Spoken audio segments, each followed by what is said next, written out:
Bakit tumatakbo yun? Sorry miss, hindi ko sinasadya. Anong nangyari doon? Ay, bumalik ka nga dito! Ano pa naman kasi yan? First day, ang malas. Late na ako. Miss, yung gamit mo. Hala, thank you po. Walang anuman, mag-ingat ka. Sadali! Paano tanong yung pangalan mo? Good morning class, may bago kayong classmate. Meet Nikki Sarte, your new classmate. Hi everyone! Nice to meet you. Miss Sarte, umupo ka sa tabi ni Mr. Fernandez. Magkaklase pala tayo. Oo nga, naghulat din ako. Salamat ulit kanina ah.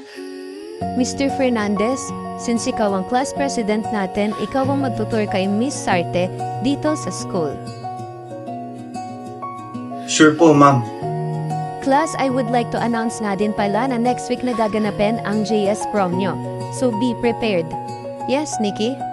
Hindi po ako makaka-attend po ng prom due to financial problem po. Pre, kanina ka pa nakatitig dyan. Pre, I feel like may gusto ako sa kanya. Well, alam mo anong magandang gawin? Ayain mo siya sa prom. Oo nga, no?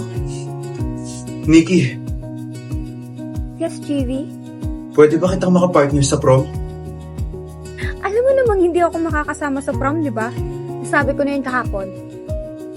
Ganun ba? Ako nang bahala. She looks pale kapag etong black yung sinuot niya.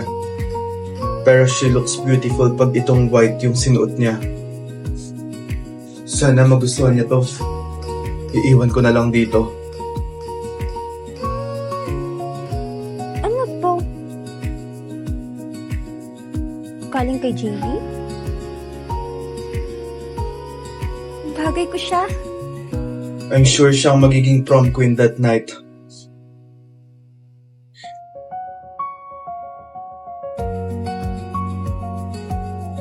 Hello, Nix. JV! Nababasesan kita. Pero how did you get my phone number? Yeah, it's me. Gusto lang kitang i-remind about sa prom tomorrow. Naka-prepared na din lahat. Uuwi muna ako.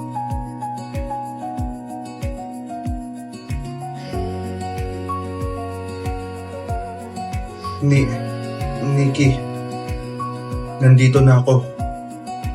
Bagay na bagay mo nga yung white dress na binigay ko. Iho, wala na tayong magagawa. Nangyari na. Kung sana sinandun na lang namin siya nung gabing yun, hindi mangyayari to. Hanggang sa muli, Nikki.